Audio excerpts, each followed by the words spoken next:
Lisbonne est-elle la meilleure ville pour s'expatrier au Portugal? C'est ce qu'on va voir aujourd'hui ensemble dans cette vidéo. Au cas où tu ne me connais pas, je m'appelle Quentin, je suis expatrié à Lisbonne depuis 2015 et j'organise des rencontres sociales à Lisbonne pour que les gens puissent se rencontrer dans le cadre de cafés, de balades. Je mets le lien de la commune de la page Instagram pour que tu puisses découvrir la communauté dans la description de la vidéo. Donc avant de passer au contenu de la vidéo, aujourd'hui je me trouve au jardin de Torel. Alors il y a pas mal de vent, j'espère que ça ne va pas s'entendre au montage. Mais vous voyez qu'il y a une très belle vue sur tout Lisbonne. Donc c'est le jardin Torel, hein. Je mets le nom ici en légende. Il se trouve en plein centre-ville. Donc on est en hiver, hein. Il y a du vent, il fait 13-14 degrés. Il faut un petit manteau, mais je suis en t-shirt en dessous, donc c'est tout à fait supportable. Mais c'est vrai qu'il y a pas mal de vent l'hiver à Lisbonne. Mais un endroit comme ça, franchement en plein mois de janvier, ça fait quand même du bien de venir se poser. Je me sens très bien ici et je suis venu faire la vidéo. Donc par rapport au contenu, est-ce que Lisbonne est la meilleure ville pour s'expatrier au Portugal? Eh bien, on ne va pas maintenir le suspense très longtemps. La réponse est oui, oui et oui.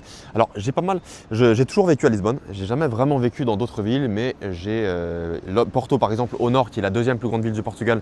J'y suis allé plusieurs fois.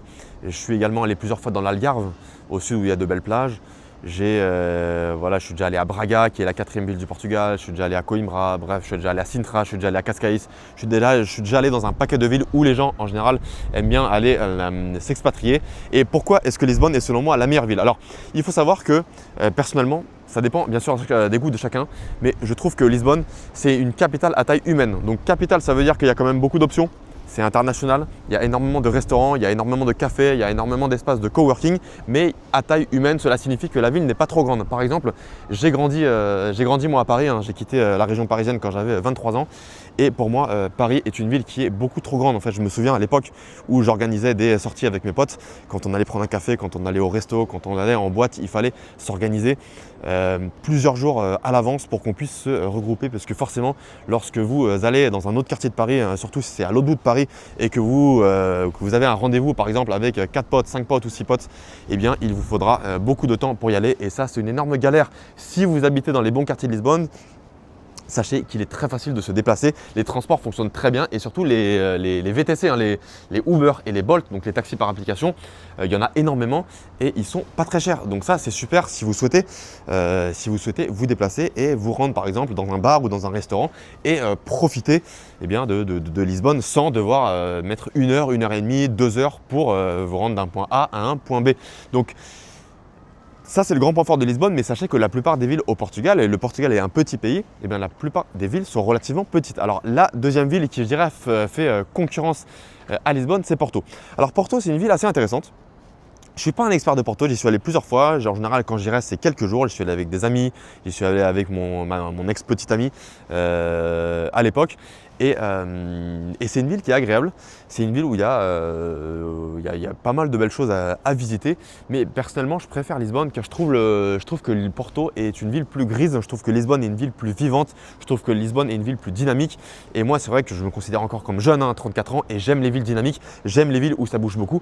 J'aime les villes où c'est très international. Et c'est vrai que Porto, je pense, reste encore plus portugais que Lisbonne. Lisbonne, c'est une ville plus internationale. Donc moi, c'est quelque chose que j'adore. Il y a énormément d'immigration à Lisbonne. Il y a énormément de mixité et ça pour moi c'est un grand point fort lorsqu'on vient s'installer à Lisbonne. Alors Porto, l'avantage c'est que c'est un petit peu moins cher quand même que Lisbonne. Lisbonne forcément c'est la capitale, donc c'est un petit peu plus cher, mais le coût de la vie, alors les logements sont assez chers, mais globalement du reste je trouve que le coût de la vie à Lisbonne il est tout à fait accessible, notamment quand on compare aux grandes villes françaises comme Paris, Marseille ou Lyon, où je sais qu'aujourd'hui c'est très cher, mais si on met de côté le fait que Porto est un petit peu moins cher que Lisbonne, eh bien je trouve que Lisbonne a beaucoup plus à offrir que Porto. Il y a plus d'activités à faire, il y a plus d'options de restaurants, de bars, de cafés, il y a plus de gens à rencontrer et la ville est un petit peu plus grande. Comme je vous l'ai dit, j'aime les villes assez grandes mais pas trop grandes et je pense que Lisbonne c'est vraiment la taille parfaite pour avoir une capitale à taille humaine mais rester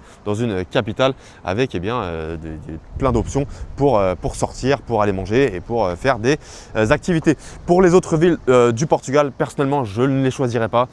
Cascais par exemple, il y a beaucoup de gens qui qui est notamment des retraités qui vont se poser à Cascais. C'est pas très loin de Lisbonne, il y a la plage, mais pour moi c'est juste c'est trop petit, il n'y a pas assez d'activité. Le centre historique, là, le centre touristique près de la plage, il est donc près de la station de train depuis la ligne de train Cais do Sodré Cascais.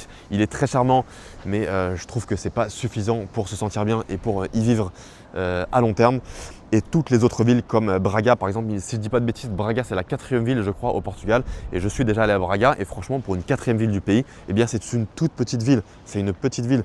Quand on vient de la France et qu'on voit qu'il y a des villes par exemple comme Nantes ou Lyon qui font partie des plus grandes villes françaises, eh bien ce sont des villes qui sont beaucoup plus grandes que Braga. Braga, le centre moi je le trouve tout petit, donc clairement pour moi si vous aimez les villes où il y a beaucoup d'activités à faire, eh bien c'est clairement Lisbonne ou Porto, en sachant que Lisbonne est plus dynamique, plus international et voilà, en tout cas c'est ma préférence. N'hésitez pas à me dire d'ailleurs en commentaire si vous avez déjà visité Lisbonne et Porto, quelle est votre préférence entre les deux villes. Personnellement, Lisbonne, je m'y sens super bien, je ne suis pas prêt de quitter la ville et je vais continuer ici pendant un bon bout de temps encore. Donc voilà, n'hésitez pas à me dire en commentaire quelle est votre préférence sur les villes au Portugal, si vous avez déjà fait un petit tour du Portugal, si vous êtes déjà venu vous expatrier au Portugal. N'hésitez pas d'ailleurs aussi à vous abonner à la chaîne si ce n'est pas déjà fait. La chaîne est nouvelle, ça m'aide au référencement. Un petit pouce bleu, ça fait aussi super plaisir et je vous dis à très bientôt avec cette belle vue sur Lisbonne. Voilà, donc petit rappel là, juste derrière vous avez toute l'avenue de la Liberté, la grande avenue.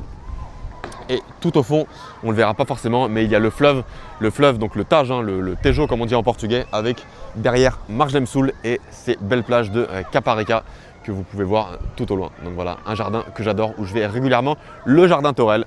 N'hésitez pas à faire un petit tour.